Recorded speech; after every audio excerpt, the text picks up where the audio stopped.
اللہ کے نبی نے فرمایا کہ انا سید ولد آدم، کہ میں اولاد آدم کا سردار ہوں۔ آدم علیہ السلام کی جتنی بھی اولاد قیامت تک آئے گی، اللہ تعالیٰ نے مجھے اس سب کا سردار بنایا ہے۔ پھر آپ نے فرمایا کہ روز محشر سب سے پہلے مجھے اپنی قبر سے اٹھایا جائے گا، اور میں ہی سب سے پہلے لوگوں کے لیے سفارش کرنے والا ہوں گا، اور میں ہی وہ ہوں گا جس کے لیے سب سے پہلے سفارش کو قبول کیا جائے گا۔ آپ نے فرمایا جس کا مفہوم ہے کہ جب روز محشر لوگ جماعت کی شکل میں روز محشر کی طرف جا رہے ہوں گے تو میں ان کا امام ہوں گا، اور جب پورے میدان محشر میں خاموشی طاری ہو جائے گی تو میں ان کی طرف سے خطیب بنوں گا، اور جب تمام انسانوں کو حساب و کتاب کے لیے روک لیا جائے گا تو وہ مجھ سے سفارش کی درخواست کریں گے، اور جب پورے میدان محشر میں مایوسی طاری ہو جائے گی تو میں انہیں بشارت سنانے والا ہوں گا۔ اور آپ نے فرمایا کہ میں سب سے پہلے اللہ تعالیٰ کی بارگاہ میں سفارش کرنے والا ہوں گا، اور سب سے پہلے میری سفارش کو قبول کیا جائے گا۔ آپ صلی اللہ علیہ وسلم کا فرمان ہے جس کا مفہوم ہے کہ میں جنت کے دروازے پر پہنچوں گا اور دروازہ کھلوانے کے لیے کھٹکھٹاؤں گا، تو اندر سے پوچھا جائے گا کہ کون ہے، تو میں کہوں گا کہ محمد۔ پھر وہاں سے جواب آئے گا کہ ہاں، آپ کے لیے حکم دیا گیا تھا کہ آپ سے پہلے جنت کا دروازہ کسی کے لیے نہ کھولا جائے۔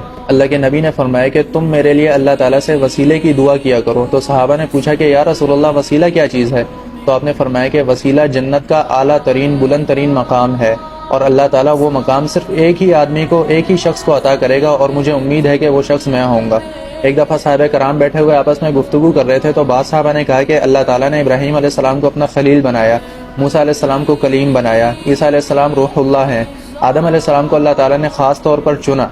تو اتنے میں آپ صلی اللہ علیہ وسلم تشریف لائے، آپ نے ان سب کی باتوں کو سنا۔ پھر اللہ کے نبی نے ان صحابہ سے فرمایا کہ میں نے تم سب کی باتوں کو سنا اور تمہارے تعجب کو دیکھا۔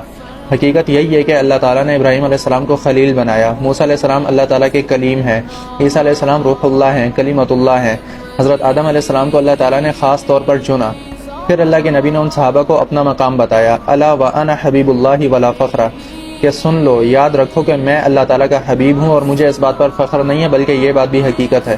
ایک اور جگہ اللہ کے نبی نے فرمایا جس کا مفہوم ہے کہ تم دیکھو گے کہ قیامت کے دن اللہ تعالیٰ کی تعریف کا جھنڈا، اللہ تعالیٰ کی حمد کا جھنڈا میرے ہاتھوں میں ہوگا، اور آدم علیہ السلام سے لے کر تمام انبیاء میرے جھنڈے تلے ہوں گے۔ آپ نے فرمایا کہ قیامت کے دن ساری کی ساری عزت اور ساری کی ساری خیر کی چابیاں میرے ہاتھوں میں ہوں گی۔ ایک اور جگہ آپ نے فرمایا کہ میں اللہ تعالیٰ کے عرش کی دائیں جانب جا کر کھڑا ہو جاؤں گا اور اللہ تعالیٰ وہاں میرے سوا کسی کو کھڑا نہیں ہونے دے گا۔ اور ایک اور جگہ آپ نے فرمایا جس کا مفہوم ہے کہ میں وہ پہلا شخص ہوں جو جنت کے دروازوں کے کنڈوں کو کھٹکھٹائے گا، تو اللہ تعالیٰ مجھے جنت میں داخل فرمائے گا، اور میرے ساتھ میری امت کے فقراء ہوں گے، میری امت کے غریب لوگ ہوں گے۔ آپ نے فرمایا کہ میرے اور دوسرے انبیاء کی مثال ایسے ہے جیسے ایک محل ہو جسے انتہائی خوبصورت طریقے سے بنایا گیا ہو، لیکن اس میں ایک اینٹ کی جگہ چھوڑ دی گئی ہو، دیکھنے والے اس کے ارد گرد گھومیں اور اس کی خوبصورتی کی وجہ سے تعجب کریں، حیرانی میں پڑ جائیں۔ پھر آپ نے فرمایا جس کا مفہوم ہے کہ میں وہ آخری اینٹ ہوں جس کے ذریعے سے اس محل کو مکمل کر دیا گیا ہے، اس کی تکمیل کر دی گئی ہے۔ وَأَنَا خَاتَمُ النَّبِيِّينَ، اور میں تمام انبیاء میں آخر ہوں، تمام نبیوں کی مہر ہوں،